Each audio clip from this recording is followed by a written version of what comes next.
Buenas tardes para todos y para todas. Un gusto estar aquí acompañándolos eh, en este tema de el acompañamiento y las condiciones que podemos construir desde los equipos directivos para lograr que todos nuestros estudiantes aprendan.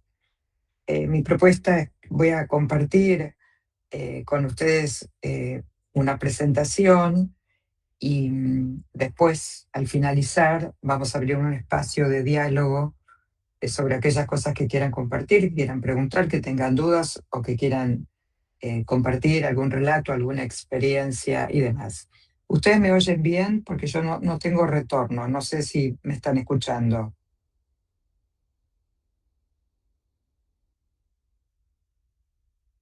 Perfecto. ¿Y están viendo bien la presentación? Per- Perfecto, perfecto. Bueno, entonces voy a, voy a avanzar. Primero, definir un poco esta idea de acompañamiento, ¿no? Como una tarea, definida inicialmente como una tarea exigente, que tiene algunas cuestiones en las cuales eh, me parece importante poder hacer foco. Desde el acompañamiento nosotros podemos ayudar a generar conciencia, verbalizar acciones y descubrir los problemas que se encuentran en la práctica. O sea, que hay algo del rol de acompañamiento que es ayudar a visibilizar eh, aquellas cuestiones que permanecen por distintos motivos más ocultas, que no son tan evidentes, que no son tan explícitos. Por eso esa idea de generar conciencia, permitir que los otros, docentes, personal que trabaja en la institución, pueda verbalizar lo que hace, los problemas que encuentra, que en ese acompañamiento se pueda orientar para encontrar los recursos necesarios para abordar y o solucionar problemas, y que ese acompañamiento favorezca procesos de reflexión y de autorregulación sobre los modos de liderar, cada uno desde su propio lugar. Cuando me refiero a los procesos de autorregulación, que son esos procesos que queremos generar en nosotros mismos como equipos directivos, en los maestros con quienes trabajamos, pero también en nuestros niños y niñas. Y esa capacidad de autorregulación, uno podría definirlo como esa capacidad de darnos cuenta de lo que hacemos, de cómo hacemos, de esa capacidad de, a partir de darnos cuenta qué y cómo hacemos, tomar decisiones, organizar, administrar nuestros tiempos, nuestros recursos. Eso mismo queremos, casi podría decirse como efecto dominó, desde un director hacia el maestro, desde el maestro hacia cada uno de nuestros estudiantes. Acompañar también es una tarea exigente porque implica, por un lado, intervenir, pero sin invadir. Esa idea de no responder por el otro, no resolver por el otro, pero sí intervenir, o sea, no mantenerse al margen. Orientar, pero sin anular las ideas del otro. Y habilitar para que el otro pueda resolver, digo, en este ejemplo sería para que un maestro pueda resolver más autónomamente una situación que está sucediendo en su aula, pero sin desentenderse. Para mí esta idea del acompañar desde esta perspectiva, lo que requiere en nosotros es ese delicado equilibrio, ¿no? Que muchas veces nos preguntamos, ¿hasta dónde intervenir? ¿Podemos nosotros traer la solución en lugar de ayudar al maestro, por ejemplo, a pensar sobre lo que está sucediendo? Pero al mismo tiempo, cuán importante es ofrecer algunas orientaciones eh, que no anulen aquello que el maestro piensa o tiene ganas de hacer o de probar o de experimentar en la escuela, ¿no? Con lo cual ustedes verán que se trata de un delicado equilibrio este rol de acompañamiento. Yo quiero poner foco, antes de entrar en algunas cuestiones del aprendizaje de los estudiantes, quiero poner foco en una de las prácticas que para mí eh, necesitan ser recuperadas, sacándola del lugar de prácticas burocráticas y necesitan ser recuperadas desde una perspectiva que efectivamente muestre el potencial que tiene una buena planificación, pero buena en el sentido de varias cosas que vamos a ir eh, mirando a través de esta presentación. La primera idea es que eh, para mí planificar es preguntarse, ¿sí? Y acá tienen ejemplos de preguntas que yo pienso que cuando planificamos tendríamos que preguntarnos, ¿no? La primera es que vale la pena que aprendan estos estudiantes, estos niños y niñas que yo tengo acá, y que por supuesto que tenemos un diseño curricular y es un norte para el trabajo, pero no alcanza, porque cada contexto es diferente, cada escuela es diferente, cada comunidad es diferente, y uno necesita identificar algunas particularidades de esta escuela, de estos niños, de estos maestros que tengo. Y entonces probablemente eh, subamos el valor de algunos contenidos, de algunas prácticas más que otras, decidamos extender el tiempo a determinadas temáticas y quitárselo a otras, es decir, esos movimientos de ajuste sobre un diseño curricular que es general de una jurisdicción, pero que dentro de cada jurisdicción tenemos una enorme diversidad de contextos, de situaciones. Entonces, esta pregunta de qué vale la pena que aprendan estos estudiantes es más allá del diseño curricular, qué sería lo particular, lo específico de esta escuela, de esta comunidad. ¿Por qué es importante enseñar eso? ¿Qué experiencias entendemos que van a favorecer estos aprendizajes? ¿Qué evidencias permiten reconocer que están aprendiendo? O sea, ¿qué evidencias deberían estar identificadas en la planificación para darnos cuenta si los estudiantes y los niños y las niñas están aprendiendo? Preguntarnos también qué haré si las cosas no ocurren como las planifiqué. Entonces, desde esta perspectiva, planificar, como sabemos, es construir hipótesis que se van a presentar en esta modalidad donde uno piensa que hay todo el tiempo un camino de ida y vuelta, de diálogo, de construcción de experiencias de aprendizaje por las cuales van a transitar nuestros niños y niñas. Planificar, decimos también, que es tomar decisiones éticas. ¿Por qué? Porque toda planificación expresa una concepción sobre qué significa aprender, sobre qué significa aprender, qué significa evaluar, quiénes pueden aprender.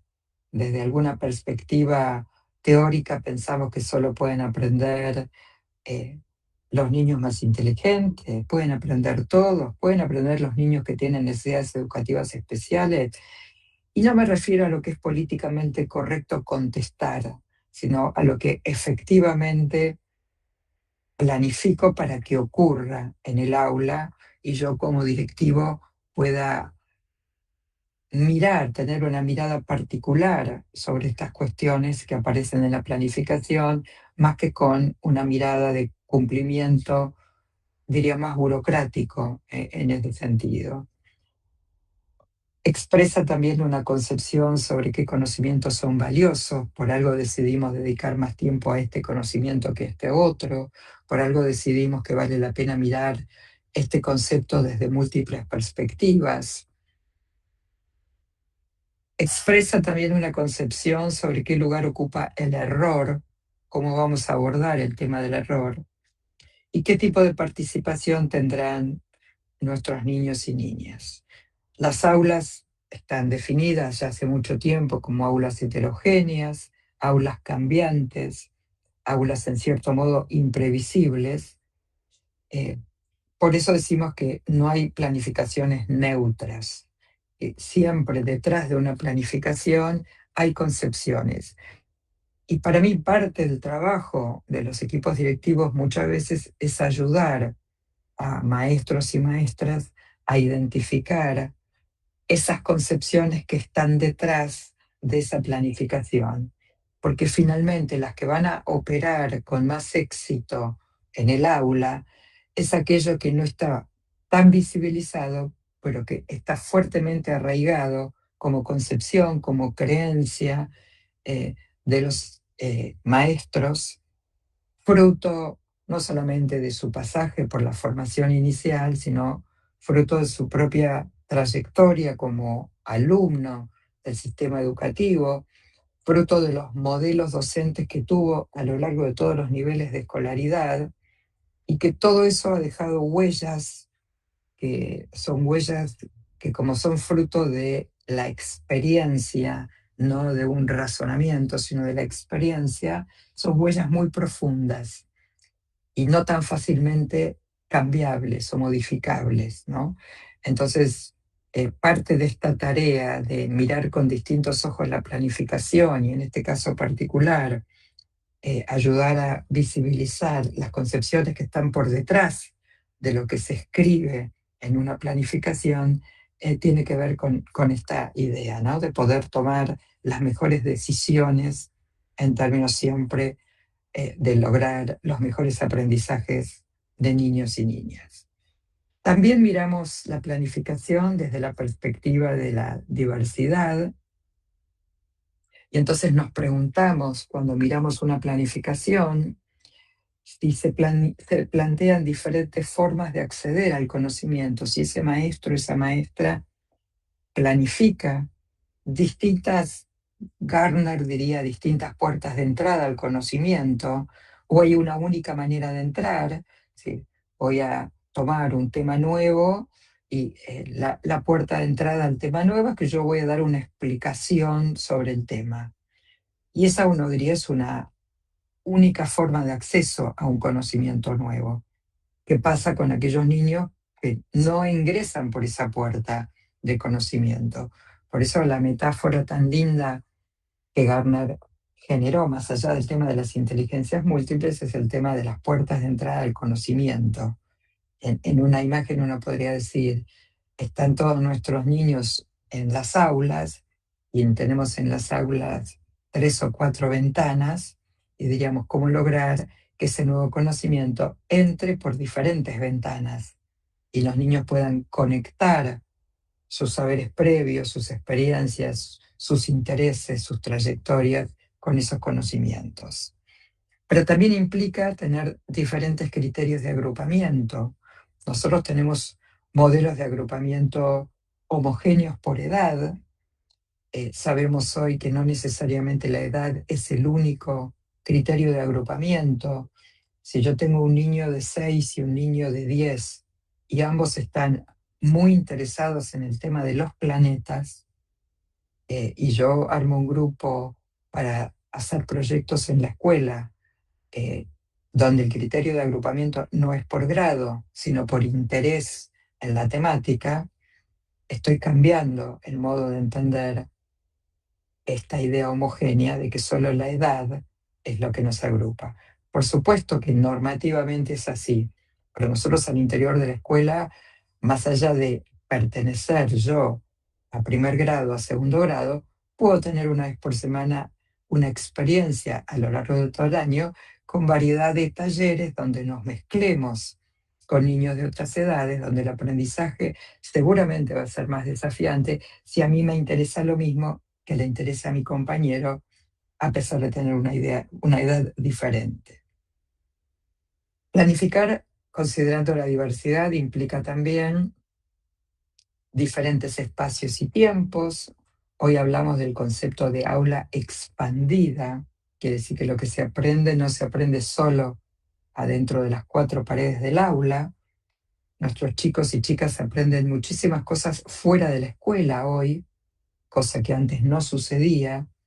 eh, y entonces la pregunta, por un lado, es cómo articulamos eso que aprenden afuera con lo que queremos enseñar desde adentro, cómo más allá del aula, un pasillo de la escuela, un patio de la escuela, una biblioteca de la escuela, pueden ser espacios donde haya propuestas de aprendizaje, porque sabemos hoy que tener a niños y niñas muchas horas sentados adentro del aula no es una buena respuesta al tipo de movimientos que requieren hoy nuestros niños y niñas. Entonces, a veces tener una propuesta con una rutina de pensamiento en un pasillo, en un corredor de nuestra escuela, no solamente permite el desplazamiento de los chicos, sino también permitiría que esa misma propuesta de rutina de pensamiento la usen a lo mejor segundo grado y tercer grado, aunque lo haya preparado la maestra de segundo grado, ¿no?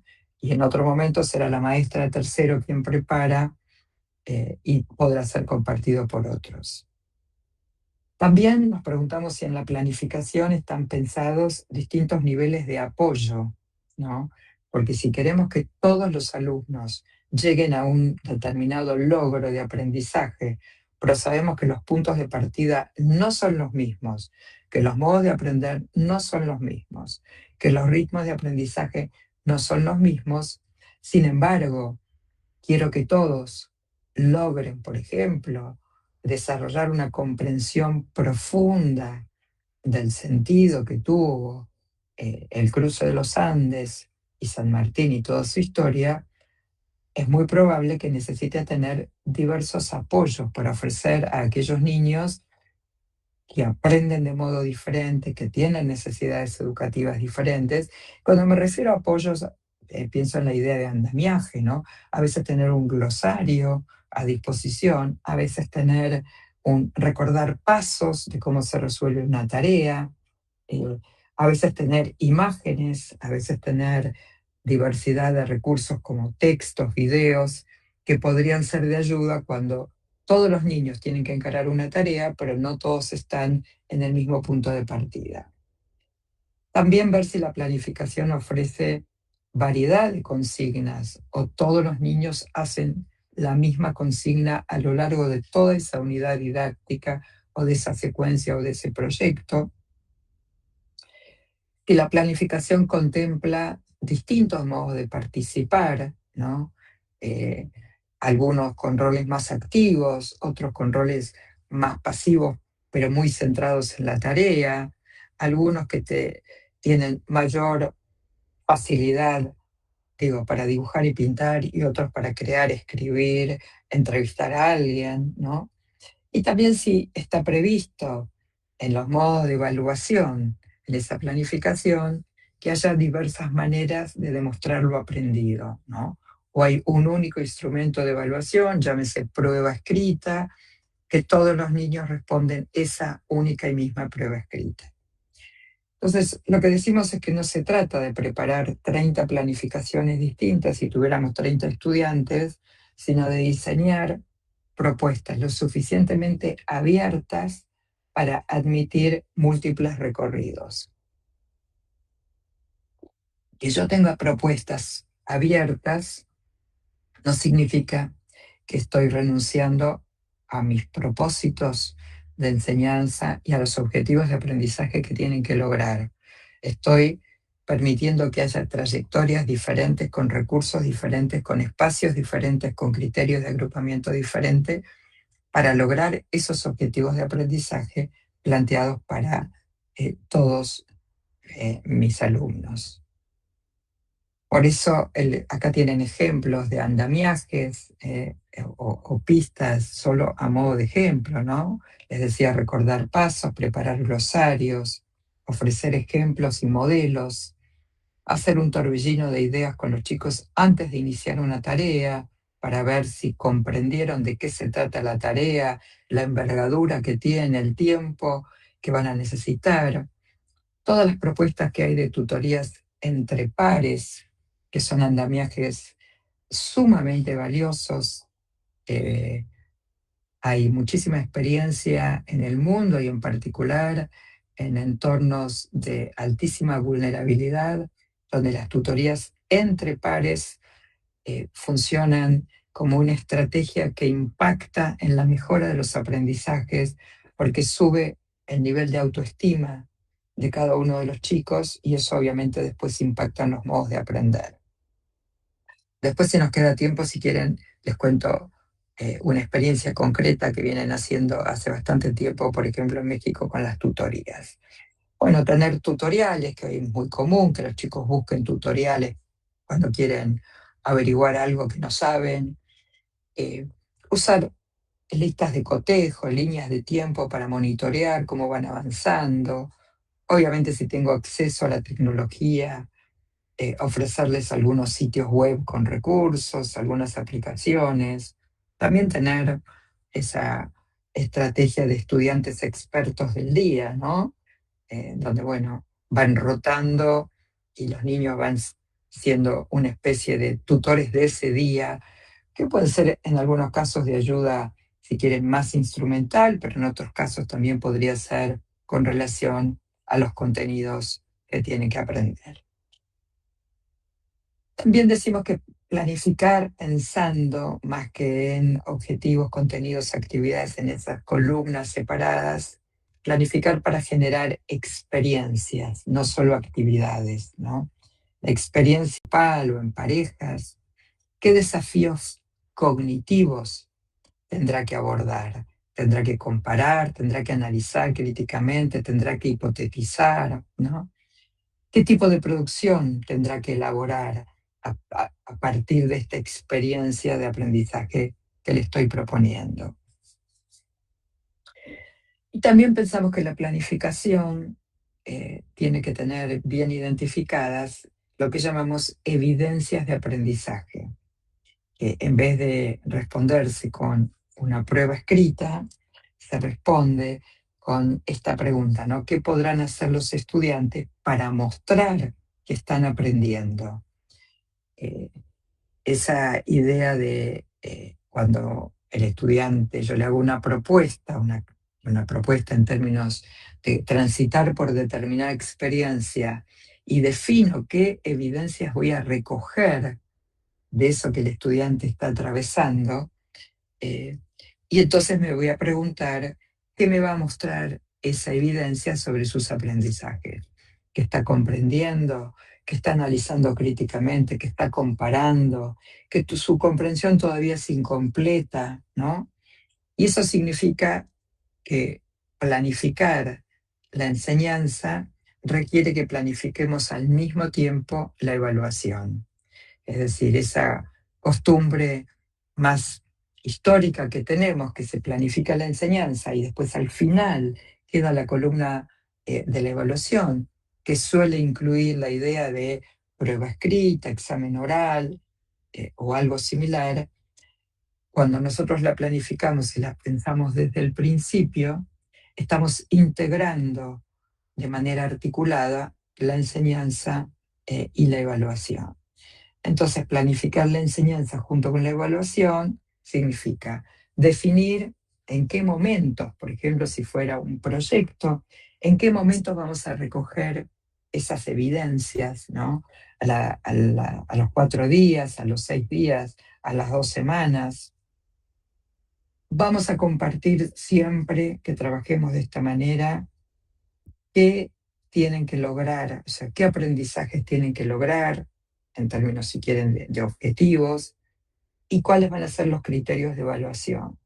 Y compartirlos significa que no me alcanza con leerlos el primer día, obviamente en un lenguaje accesible para la edad de estos niños, pero necesito estar segura de que entendieron qué es lo que tienen que lograr aprender mientras trabajan en este proyecto y qué vamos a mirar, por eso los criterios que responden a la pregunta, ¿dónde vamos a poner nuestros ojos sobre esas evidencias de aprendizaje? En la prolijidad, en la cantidad de párrafos que escriban, o sea, ¿dónde vamos a poner el foco? ¿No? Para eso están los criterios de evaluación.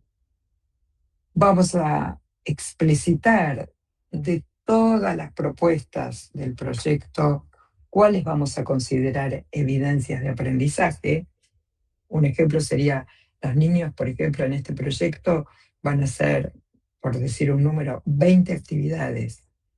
Esas 20 no necesariamente se van a configurar como evidencias de aprendizaje. ¿Por qué? Básicamente porque una buena evidencia de aprendizaje requiere de mí, como maestra, tener tiempo para leerla, darle retroalimentación al alumno, o sea, requiere un proceso de tiempo que muchas veces no tenemos ese tiempo para hacer eso con todas las evidencias de aprendizaje. Entonces elegimos las que son más potentes, más significativas, que nos van a permitir ver mucho de cómo los chicos están aprendiendo.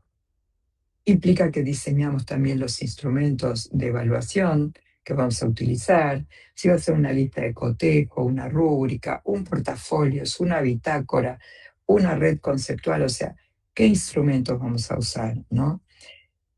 ¿Y cómo vamos a ofrecer retroalimentación? ¿Cuándo? ¿De qué manera? ¿Individual, en pequeños grupos, a medida que avanzan? ¿Cómo vamos a hacer ese seguimiento para saber que les estamos ofreciendo feedback y que los chicos toman ese feedback y mejoran las propuestas que están trayendo? Eso nos coloca en esta idea global de planificación, nos coloca ahora a entrar en algunas cuestiones que tienen que ver, por un lado, con los contenidos y por otro lado, con las metodologías. En relación a los contenidos, todas las propuestas que ustedes lean de Perkins, de Gardner, de muchos autores argentinos, de muchas experiencias de investigación, señalan la tensión entre extensión y profundidad, con una meta que es pensar menos cobertura pero más profundo, menos cantidad de temas y más tiempo para trabajar con ellos, menos conocimiento inerte, como dice Perkins, que es el conocimiento que me aprendo de memoria y que una vez que lo descargué en alguna prueba, en alguna evidencia de aprendizaje, queda olvidado, ¿no? Ni que hablar si le sumamos hoy en día todo lo que está ocurriendo con las inteligencias artificiales generativas. En esa mirada ya de entrar más de lleno a los contenidos, a las capacidades, también decimos que la escuela necesita tender puentes, ¿no? Estos puentes articulados entre la escuela y la vida, lo que sucede afuera de la escuela.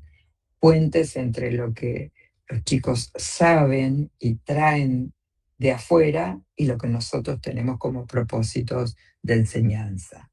Puente entre lo cognitivo y lo afectivo, lo emocional, puente entre lo común que tienen que aprender todos y los intereses individuales que tienen los chicos y las chicas, lo individual y lo colectivo, cuánto de individual y cuánto de colectivo, cuánto de trabajo colaborativo, ¿no?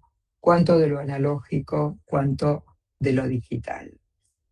Y en esa perspectiva, decimos que tender puentes es ayudar a que el conocimiento sea habitable, que sin puentes el contenido se vuelve ajeno, se vuelve eso que el estudiante repite de memoria sin encontrarle sentido, sin saber por qué está diciendo lo que está diciendo.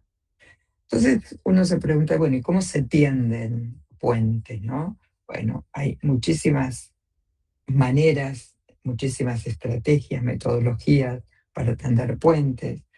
Tendemos puentes si usamos preguntas auténticas en lugar de preguntas que evocan información de memoria. Tendemos puentes cuando enseñamos a nuestros chicos no solo a responder, sino a formular preguntas, a traer de vuelta esa curiosidad que tienen, diría, bastante natural e innata cuando están en el nivel inicial y que van perdiendo a medida que van subiendo en los niveles de escolaridad. cuando proponemos trabajar con situaciones que tienen sentido, que están cercanas a sus contextos, a lo situacional. Tendemos puentes cuando usamos variedad de lenguaje, no solo la palabra escrita o la palabra oral, usamos imágenes, usamos multimedios, usamos tecnología. Tendemos puentes cuando trabajamos con saberes puestos en contexto, cuando desarrollamos trabajos colaborativos, cuando trabajamos con proyectos, problemas, casos, cuando trabajamos con esta idea de que necesitamos alterar los formatos. Este formato de primero explico y después aplico es un formato que no se corresponde con los modos en que los niños y las niñas tienen hoy de pensar, de aprender, de vincularse en los aprendizajes. Y tendemos puentes también cuando logramos que estas propuestas de experiencias de aprendizaje favorezcan el desarrollo más autónomo de nuestros estudiantes y menos dependientes de nosotros, ¿no? Entonces uno también se preguntaría desde los equipos directivos, si yo quiero que los maestros favorezcan el desarrollo de la autonomía en sus estudiantes, también preguntarme cómo voy a favorecer yo la autonomía de mis propios maestros y maestras.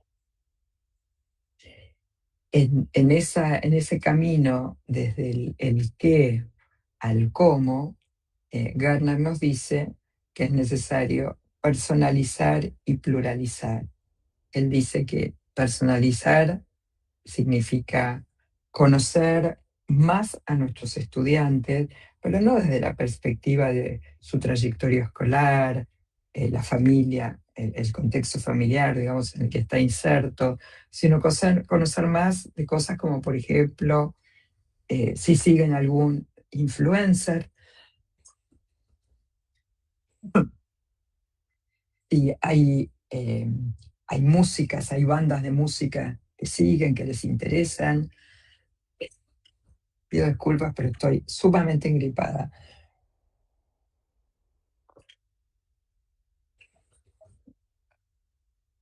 Si estas informaciones me van a ayudar a mí a ofrecer diversidad de propuestas de enseñanza, ¿no? Espérenme un segundito.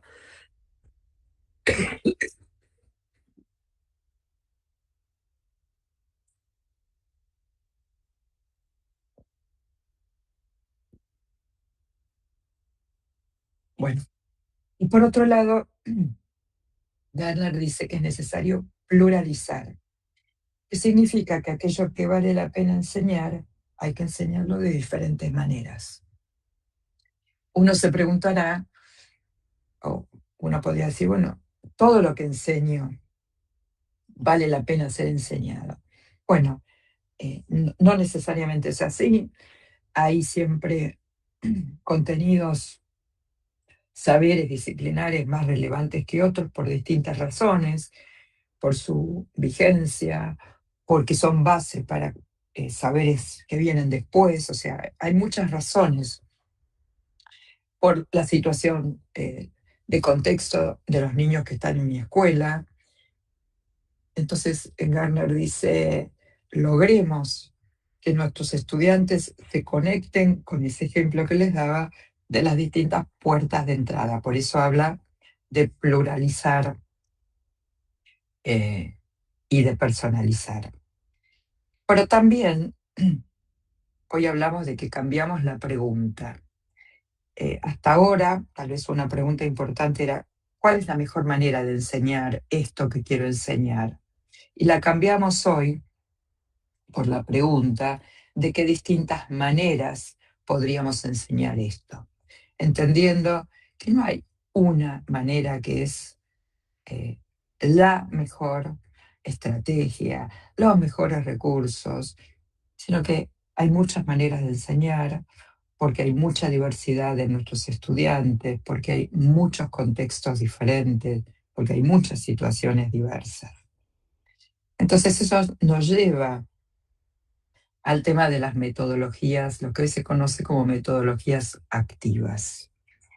Y primero partir de decir que durante muchos años confundimos la idea de actividad con aprendizaje, ¿no? Parecía que hacer una actividad alcanza para que el estudiante aprenda, que a veces hablamos, los niños están aprendiendo tal cosa y en realidad estaban desarrollando una actividad.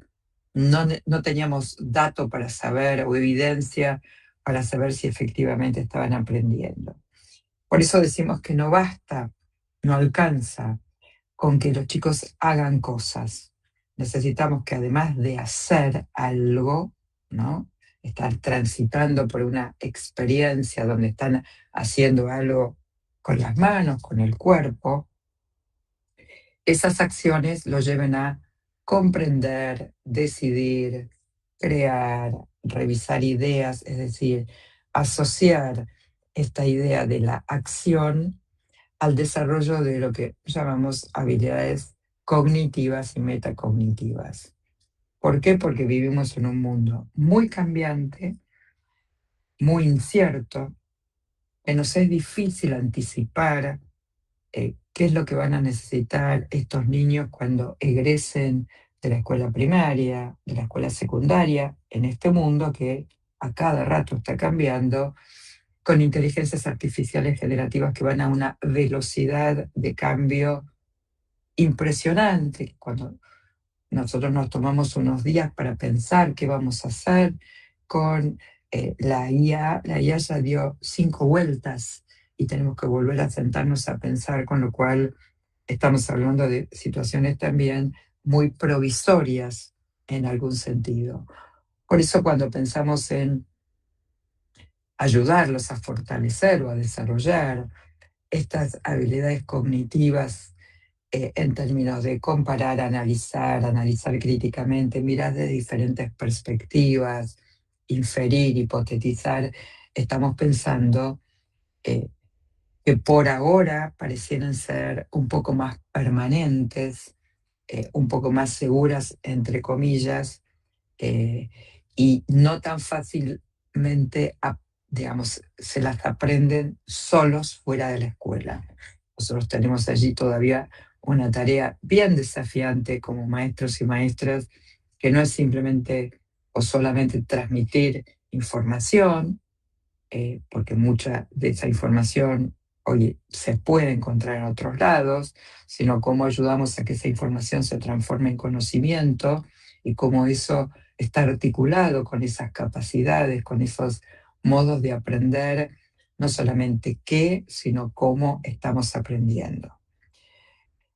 Y entonces ahí, en todo este recorrido, ponemos foco en la idea de comprensión profunda, y nos preguntamos qué es lo que realmente queremos que nuestros estudiantes comprendan en profundidad, a veces algunas de las cosas que queremos que nuestros chicos aprendan, alcanza, por ejemplo, con que estén familiarizados con eso, pero no necesariamente comprensión profunda, sencillamente porque no nos alcanza un año escolar para que comprendan en profundidad todo lo que tenemos para enseñar.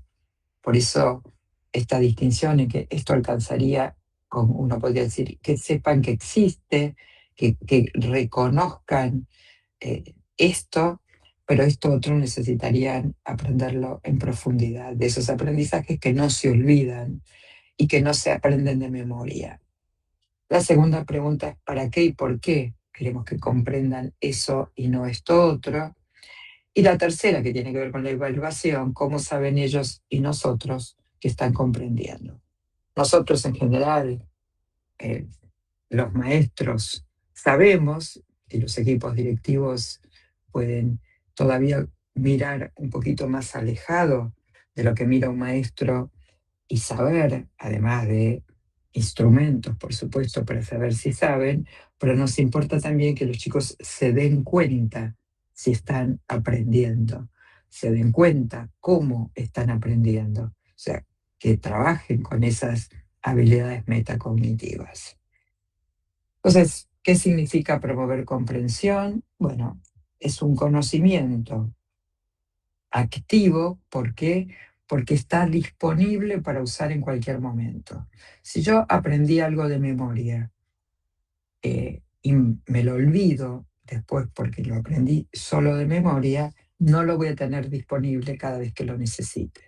Si lo aprendí en profundidad, significa que cuando lo necesite lo voy a poder traer ayudado por mis maestros, por recursos, estrategias y demás.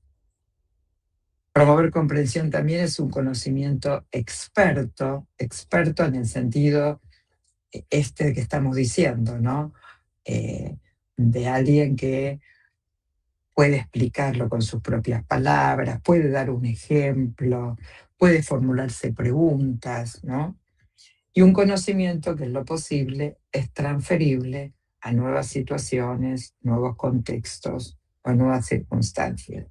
Y ahí tenemos algunas líneas a modo de ejemplo: el aprendizaje basado en problemas, eh, y hablamos de problemas que vamos a definir como problemas auténticos, que no tienen una respuesta inmediata. O sea, no estoy hablando de un problema matemático, estoy hablando de problemas en sentido bien amplio, que obligan a investigar, a conectar con saberes previos, a conectar con el contexto, ¿no? Entonces, estas son, como ustedes van a ver ahora que avancemos un poquitito más, todo este planteo está pensado cómo desde el equipo directivo podemos mirar con todas estas categorías las propuestas que traen nuestros docentes en sus planificaciones para poder ayudar a que todos los niños y niñas aprendan. Aprendizaje basado en proyectos, que son eh, uno diría, unas estrategias, unas construcciones que invitan a nuestros niños y niñas a aprender a planificar, negociar, a investigar, a crear, a presentar sus resultados, a revisar sus procesos, pero también a modo de ejemplo. Hay historias muy lindas de lo que se llaman proyectos personales, donde, por ejemplo, cada niño es invitado, y eso, por supuesto, uno decide si es en el segundo ciclo, si es solo con los niños y las niñas de séptimo grado.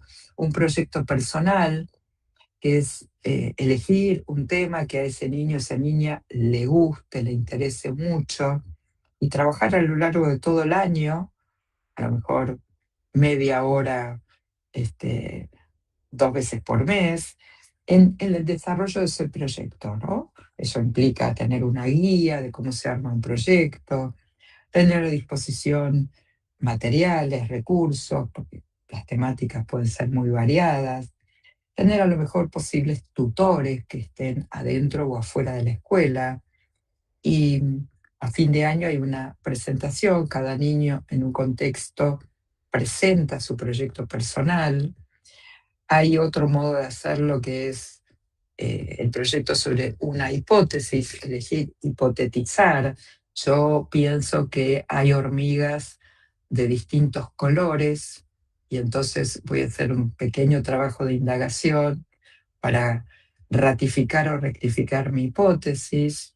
Entonces la voy a preparar, o sea, además de investigarlo, digamos, voy a preparar una presentación. En esa presentación puedo invitar a mi familia o amigos. Hay algo del desarrollo de la autonomía en estos proyectos personales. Nuevamente, una carga interesante en términos de esa autoestima que tanto importa desarrollar. También tenemos el aprendizaje basado en casos, ¿no? Casos que siempre, por supuesto, están vinculados al diseño curricular, casos que pueden incluir algunos aspectos emocionales, ¿no? El caso no es simplemente cómo lo resolvemos, sino qué le pasa a la protagonista, que está enojada, que está inquieta, que llora, ¿no? Y entonces no solamente es un caso para resolver en términos de conocimientos disciplinares, sino también en términos de valores, en términos de aprender a convivir con el otro. También aprendizaje basado a partir de preguntas. Un poco les decía, la escuela como institución siempre pide respuestas de los chicos. Poco enseñamos a preguntar, cuando los chicos tienen millones de preguntas interesantes, curiosas, algunas que no nos hacen ningún sentido a nosotros, pero a ellos sí, y que eso abre, como diría Brunner, un mundo de posibilidades en términos de apertura, en términos eh, de abrir esa cabeza para poder vincularse con distintos objetos culturales, ¿no? ¿Qué pasa si vamos al museo? No es simplemente la visita al museo, que nos abre, uno diría simbólicamente, nuestra cabeza, interactuar con un cuadro o hablar con el pintor de ese cuadro. También en ese recorrido, y lo vengo mencionando a lo largo de la presentación, la idea de las habilidades metacognitivas. Sí. Yo ya voy terminando, o sea que eh, vamos a hacer ahora una pequeña pausa, pero yo ya termino. Las habilidades metacognitivas, que tienen que ver, como les decía, con esa capacidad de autorregular el propio proceso de aprendizaje, planificar las estrategias que vamos a usar, explicarla con nuestras propias palabras, ¿no? Em, y esta idea, vuelvo sobre el inicio, que es cómo logramos y ayudamos a que los niños y niñas hagan visible el pensamiento. Aquí tomé un aporte de Mariana Mayo. Ella dice que como docente, y otra vez nosotros miramos desde los equipos de conducción, necesito, dice Mariana, tener una comprensión profunda acerca de cómo funciona la cognición. ¿Para qué? Para favorecer aquellos procesos que quiero que sucedan, para reconocer otros que emergen y no necesariamente favorecí, para reorientar comprensiones pobres y convertirlas en profundas, para identificar obstáculos cognitivos y proponer actividades para removerlos, y para hacer evidente que aquello que busqué promover tuvo lugar. Entonces, bueno, ¿cómo lo hacemos? Articulando con conocimientos previos, enseñando de manera explícita, habilitando autoevaluaciones y retroalimentaciones entre pares, proponiendo actividades de enseñanza entre pares y favoreciendo siempre prácticas reflexivas. Dejo de compartir acá. Eh, Disculpen que no hice interrupción antes. Sé que es la hora de la siesta para todos. Bueno, si hubiera estado presencial ahí, hubiera hecho la pausa, pero vieron que hay algo en el uso del Meet, que si miro la imagen que estoy proyectando, no los veo a ustedes. Cuando los veo a ustedes, no puedo avanzar con el PowerPoint. Entonces estamos como disociados de verle las caras. Ahora volví a verlos, eh, y si les parece, tomamos unos 5 minutos, conversen entre ustedes, qué les resuena lo que les presenté, qué preguntas, qué inquietudes tienen. Y si quieren, yo no me muevo de acá, en 5 minutos habilitamos esa conversación.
Sí.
Se cortó en la última parte, sí. ¿Me la volvés a repetir? Entendí la primera parte de la plan.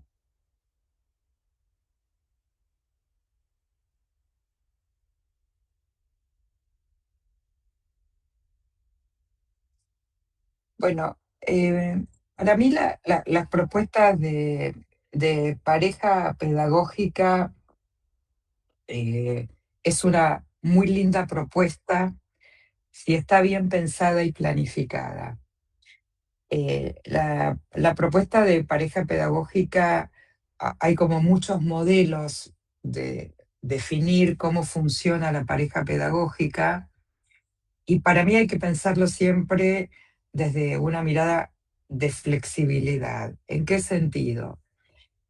Hay formatos, por ejemplo, dividir la clase mitad y mitad y cada una de las maestras para esa actividad puntual toma la mitad del grupo, ¿está bien? Y hacen lo mismo o no, digamos, o diferente, con la mitad del grupo. Ese es un modelo. Otro modelo es, hay una maestra a cargo de la clase y hay otra trabajando con algún pequeño grupo que necesita en ese momento algo diferente. Una tercera que se dividan entre ellas con base a cuáles son las fortalezas que tiene cada uno, no solamente en términos disciplinar, también en el tipo de actividades, ¿no? Quién es más eh, osada para hacer una dramatización, quién es más, digo, tiene más disponibilidad o disposición para la lectura. Es decir, me parece que definir un único modelo es empobrecer la propuesta.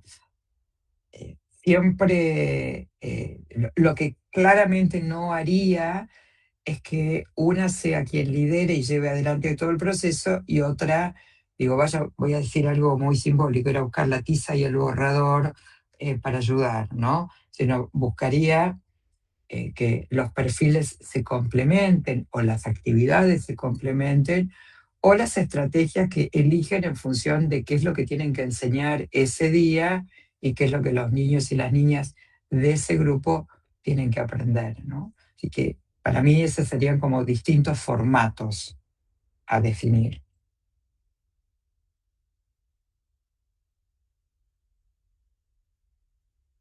No te estoy escuchando, no te estoy escuchando.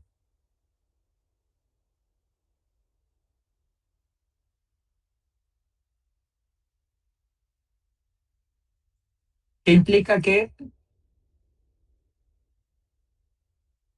Ah, Ok, bien. La idea, digamos, de las metodologías activas es preguntarse cuál es el lugar que ocupa el alumno y la alumna cuando hablamos de metodologías activas. Y entonces hablamos del concepto de lo que llamamos un alumno protagonista de sus aprendizajes. ¿Qué es un niño protagonista de sus aprendizajes? Es un niño que no solamente hace lo que la maestra le propone, sino es un niño que lo vamos invitando cada vez más a que traiga sus propias ideas, a que traiga un recurso, a que incorpore una pregunta que le interesa a él o a ella. Es decir, las metodologías activas lo que hacen es correr al estudiante simplemente de ser un estudiante activo respondiendo a lo que la maestra o el maestro le propone y lo convierte en lo que llamamos un alumno protagonista. Tiene voz, su voz es escuchada, tiene ideas que propone, tiene preguntas que trae. Por supuesto, esto se aprende, no es que viene así con todos los alumnos de la escuela, es algo que nosotros ponemos foco para enseñar. Hacemos actividades donde, por ejemplo, les pedimos que de a dos conversen un ratito sobre un tema que estamos abordando y que generen un montón de preguntas. Y entonces traemos las preguntas y nuestro compromiso es ir incorporando, por ejemplo, al proyecto en el que estamos trabajando, no solo nuestras preguntas, sino las preguntas de niños y niñas. Esta idea tiene que ver con el concepto de autonomía, o sea, las metodologías activas con el concepto de alumno protagonista tienen un propósito muy claro que tiene que ver con el desarrollo de la mayor autonomía posible en cada uno de estos alumnos.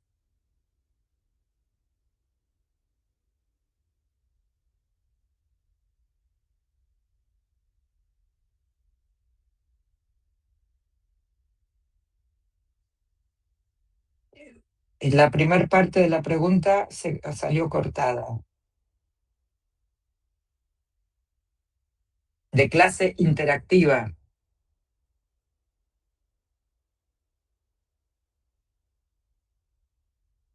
Sí, escríbanlo en el chat, porque hay un eco de lo que ustedes hablan.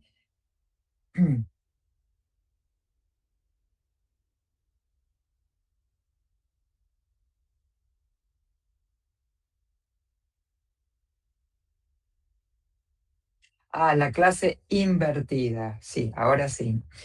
Em, Miren, la clase invertida para mí como concepto es interesante. El problema es que la clase invertida requiere algunos aprendizajes que si no se enseñan antes, la clase invertida no funciona como clase invertida. Dos elementos importantes. La clase invertida fue pensada para trabajarse grupalmente, no individualmente. ¿Está bien? Y la segunda cuestión es que la clase invertida requiere un alto grado de autonomía de un alumno. Si el alumno no tiene desarrollado la autonomía, la clase invertida funciona como que finalmente o los padres o la familia resuelve la tarea en la casa de manera individual. Entonces, volver a recuperar el sentido de la clase invertida, obviamente acá la edad es muy importante para definir. La propuesta de clase invertida se pensó fundamentalmente para el nivel superior primero, después se bajó a nivel secundario eh, y algunas experiencias como las menos en el último grado de escuela primaria. Pero requiere esto, requiere autonomía, requiere resoluciones en grupo, y esas dos condiciones habitualmente no se han dado, con lo cual diría, no está mal la propuesta, el tema es qué necesitamos para que esta propuesta funcione, ¿no? Se pueda llevar a cabo. Entonces, eso con respecto a la clase invertida. Y el tema de los formatos alterados, miren, el modelo más clásico de formato de clase dice primero explico, después aplico. Y ese formato no nos está funcionando hoy en casi ningún nivel educativo. Digo, excluyo acá el nivel inicial porque es otra la forma en que se encara el trabajo allí, eh, pero la idea del formato lineal, que es primero explico y después aplico, no está funcionando porque ha disminuido la capacidad de atención de los niños, las niñas y los adolescentes. Entonces imagínense que uno empieza, eh, dice, bueno, buen día, hoy les voy a hablar y explicar de tal y tal cosa, y a los 5 minutos ya perdí a la mitad del grupo, ¿no? Entonces los formatos alterados, en principio, hacen un trabajo muy importante en lo que se llaman inicios de clase, ¿no? Donde el inicio de clase no está dado por la explicación conceptual o teórica del tema, sino al revés. Traigo un problema, traigo una pregunta hipotética, traigo una imagen, traigo algo que obviamente lo que intento con ese algo que traigo es que el estudiante se conecte, que el niño eh, muestre algo de interés por eso que estoy proponiendo, que se haga una pregunta, que traiga sus saberes previos, ¿no? Entonces, para eso usamos un montón de recursos. Algunos ejemplos, si quieren, después se los puedo poner en este PowerPoint y mandárselos, porque no los puse ahora, pero eh, podría ponerlos. Por ejemplo, usar todos los juegos de mesa conocidos, históricos, el tatetí, el bingo, los laberintos, los paisajes de aprendizaje, las rayuelas, las pirámides, que son todos formatos más lúdicos, por ejemplo, que permiten otro modo de ingresar al conocimiento disciplinar del cual yo quiero trabajar. Entonces, alterar los formatos es alterar los espacios también, como les decía antes, no solo entre las cuatro paredes del aula, es el uso de pasillos, de bibliotecas, de patios, de laboratorio, de todo lo que disponga, es alterar los criterios de agrupamiento. A veces los elijo yo, a veces los eligen los chicos, a veces definimos criterios, por ejemplo, este mes el proyecto que vamos a empezar lo hacemos con el criterio de los más amigos, pero el mes que viene vamos a buscar otros criterios y empiezan los cuadros de fútbol, a los que les gustan las mismas cosas dulces, los que siguen a las mismas cantantes, o sea, empezamos a cambiar, alterar también los formatos de criterios de agrupamiento. Eh, Mériès, en uno de sus textos, Philippe Mériès plantea que la escuela tiene que enseñar a trabajar juntos a los que piensan diferentes para tener sociedades más democráticas, ¿no? Y entonces uno dice, ¿con qué estrategias? Y hay un montón de estrategias para que los chicos que piensan diferente puedan trabajar juntos en ese periodo, en esa propuesta, inclusive que puede ser acotada, donde queden eh, plasmados aquellas cosas que piensan parecido, aquellas cosas que piensan diferente, aquello que han podido construir tomando yo la idea del otro y el otro tomando algo de mi idea. Y estos son aprendizajes, digo, generados desde las propuestas de enseñanza de los maestros, ¿no?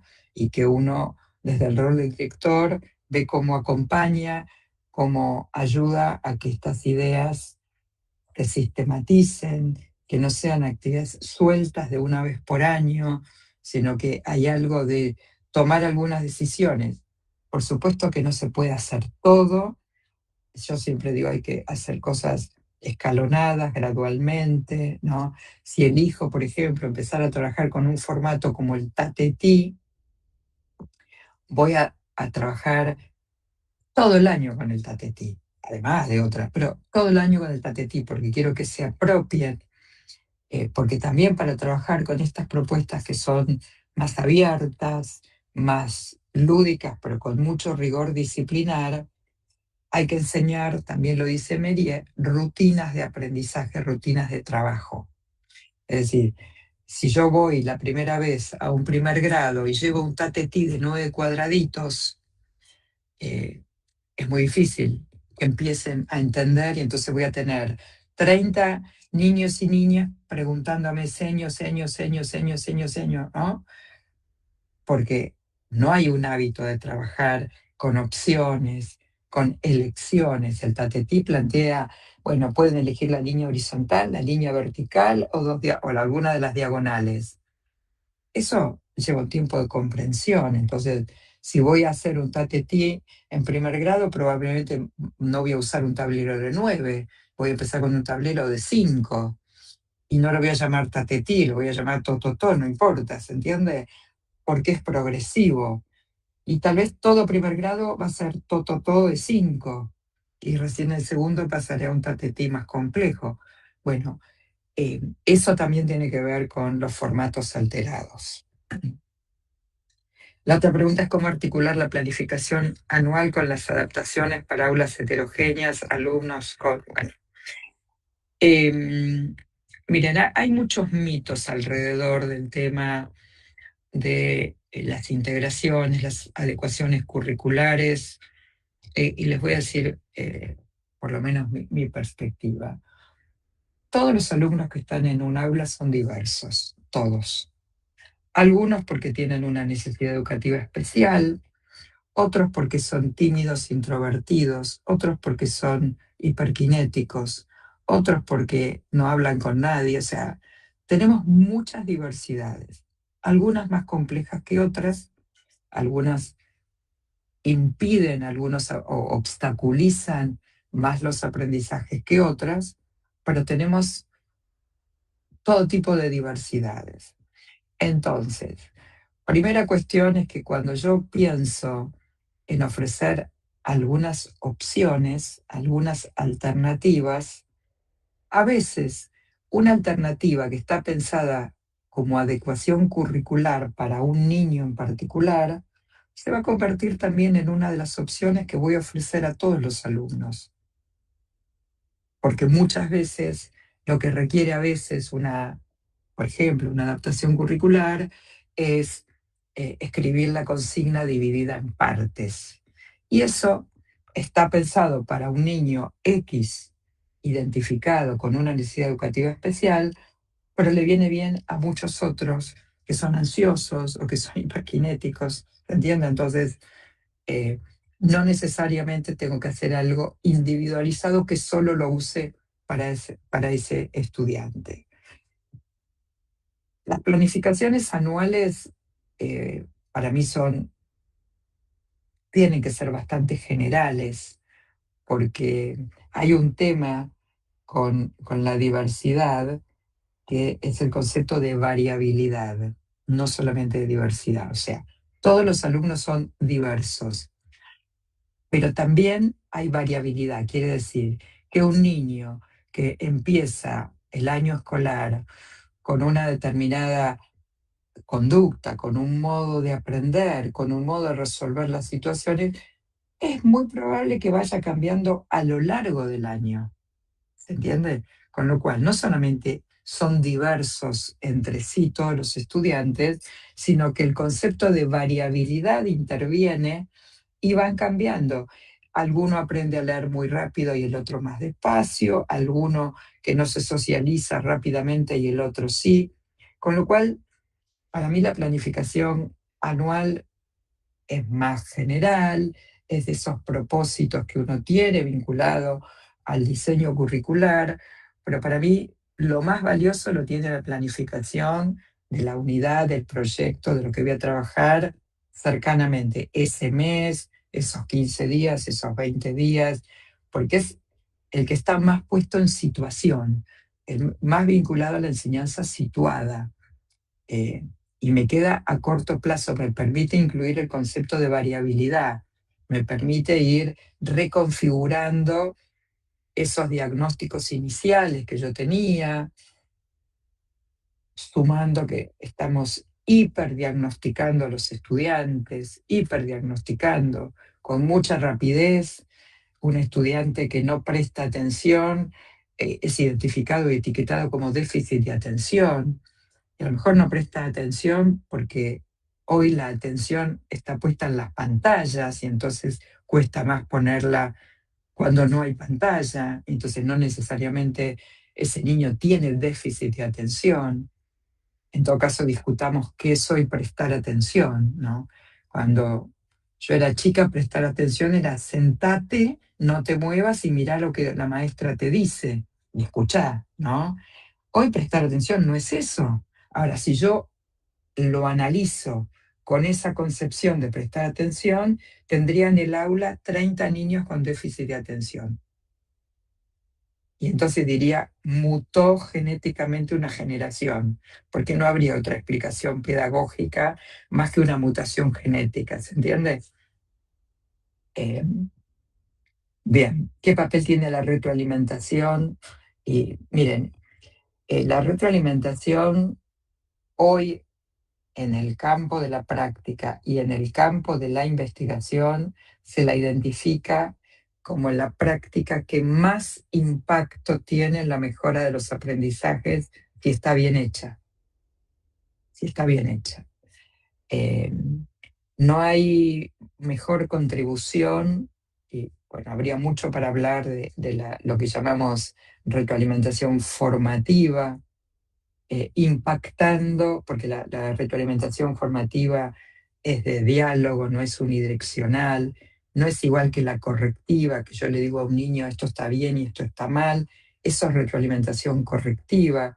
La formativa es de diálogo, la formativa es de ofrecer eh, una conversación, una pregunta al niño, ofrecer una orientación, ofrecer un ejemplo, pero además, fundamentalmente, darle una oportunidad para que, por ejemplo, la semana que viene ponga en juego en la actividad que vamos a hacer la semana que viene lo que recibió de retroalimentación. Y eso significa que hay un círculo virtuoso, no vicioso, de ofrecer retroalimentación sobre la cual el niño tiene que hacer algo con esa retroalimentación, que al hacerlo, a partir de haber recibido retroalimentación, va a impactar en la mejora de sus aprendizajes. Y esa es una práctica extraordinaria. La escuela primaria tiene muchísimas posibilidades, muchas más que la escuela secundaria, de hacer retroalimentación, porque es una maestra con un grupo de niños, mientras que el profesor de secundaria por ahí tiene 5 cursos de 30 estudiantes cada uno y los ve 2 horas por semana. La maestra está por lo menos eh, media jornada con todos los estudiantes. Entonces, ahora, esa cultura de la retroalimentación, claramente tomando la segunda pregunta, yo la puedo armar como control o la puedo armar como acompañamiento.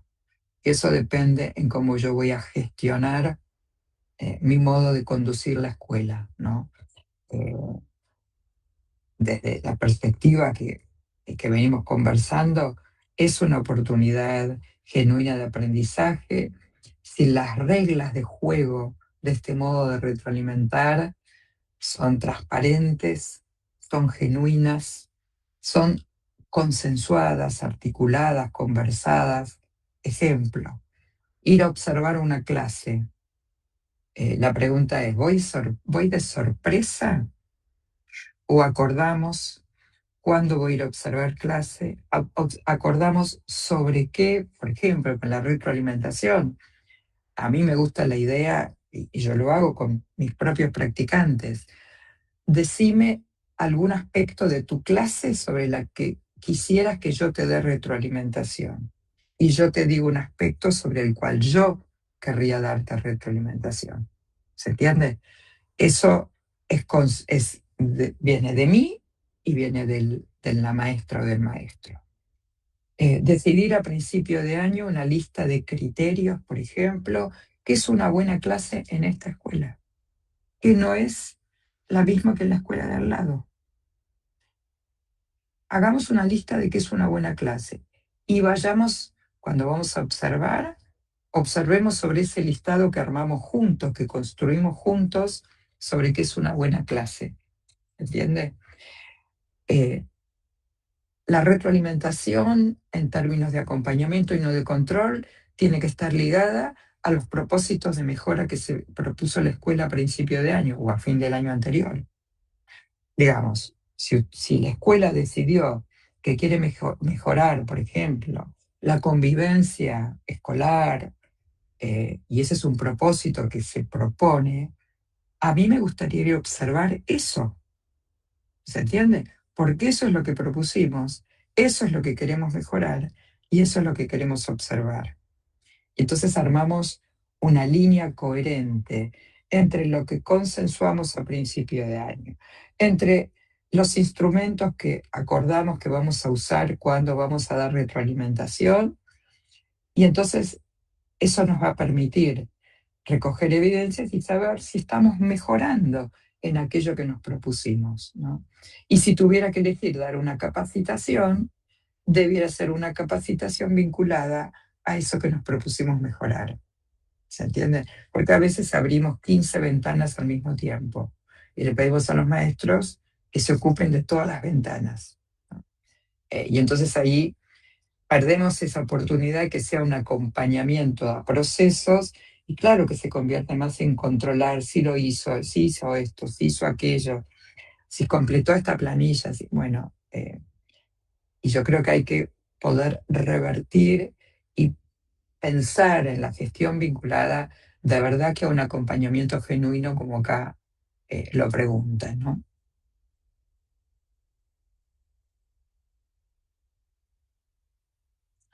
Bueno, eh, ustedes van a claramente observar una institución.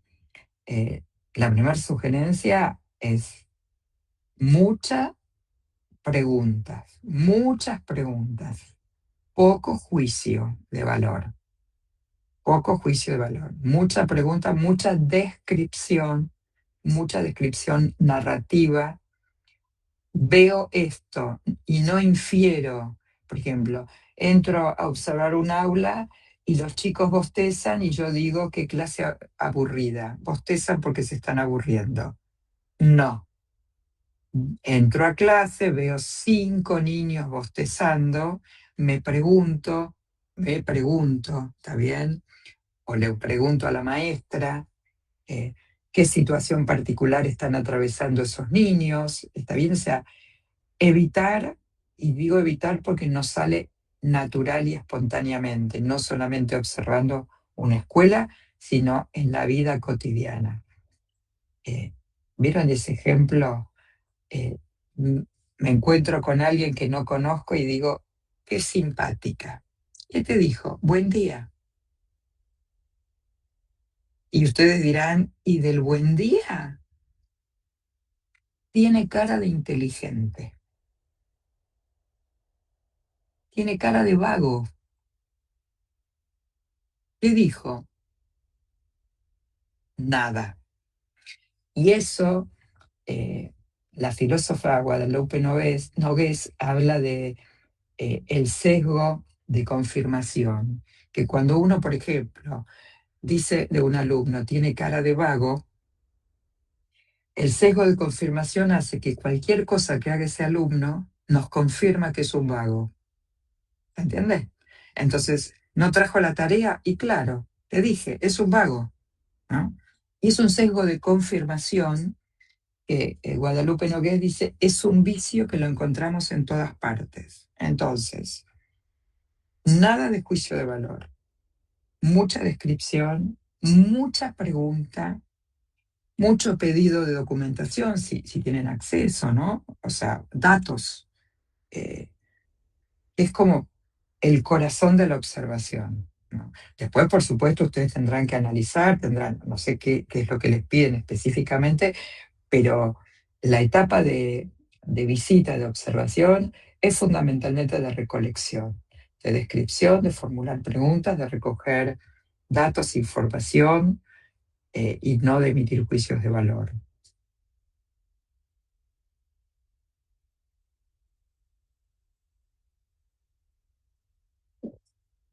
Uno diría con la mente abierta, ¿está bien? Con la menor cantidad de prejuicios, de juicios previos acerca de lo que voy a observar, eh, y eh, preguntas genuinas, ¿está bien? A mí me gusta distinguir la genuina de la pregunta sospechosa, ¿vieron? Esa pregunta que en realidad es una crítica, pero como le puse signos de interrogación, parece una pregunta. ¿No te parece que habría que enseñar, explicar distinto este tema en tu clase? Es una pregunta. Ahora, ¿cuál es la sospecha por detrás? Que la clase estuvo mal dada. ¿Se entiende? No es una pregunta genuina. La pregunta genuina sería, hoy diste la clase usando este recurso, esta metodología. ¿De qué otras maneras podés pensar las próximas clases? ¿Se entiende? No le estoy diciendo, como esta estuvo horrible, ustedes me dirán, bueno, pero de verdad que estuvo muy horrible. Bueno, pero entonces lo vamos a encarar de otra manera. Pero si yo lo que quiero es una pregunta genuina, mi pregunta es, primero describir, en esta clase usaste este recurso, este modo, esta metodología, etcétera, etcétera. Además de esta metodología o de esta estrategia, ¿qué otras pensás o tenés planificado, previsto para las próximas clases? Entonces, ¿eso qué le permite a uno? Es que después que uno ve otra clase con otra metodología, uno dice, bueno, ahora conversemos de esas dos clases. ¿Cuál te parece que generó mejores aprendizajes? ¿Se entiende? Entonces, evitar las preguntas sospechosas. ¿Qué lecturas para recomendación del concurso eh, de, de todo? Ustedes tienen una bibliografía enorme, o sea, yo vi la bibliografía que tienen, es enorme. No sé si quieren más bibliografía que eso. Si quieren sobre algunos temas específicos, me dicen y yo al final del PowerPoint agrego si quieren bibliografía. Pero tienen muchos temas, no sé sobre qué quieren. Dicen que no. Ok, muy bien. No era una buena idea eso de la pregunta de las lecturas recomendadas. Ok,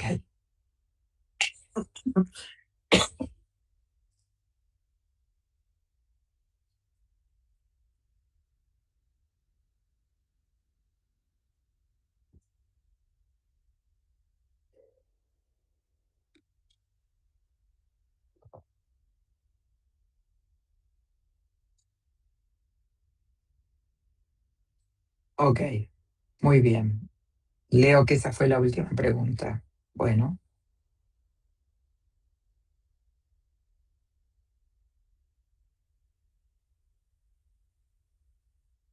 ah, claro.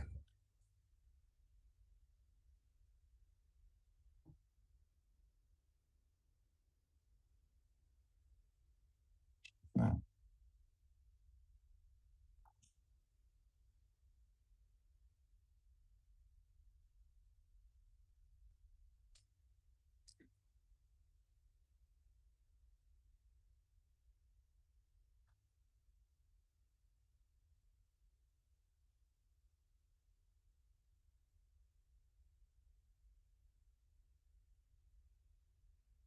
no, gracias a ustedes. Mm.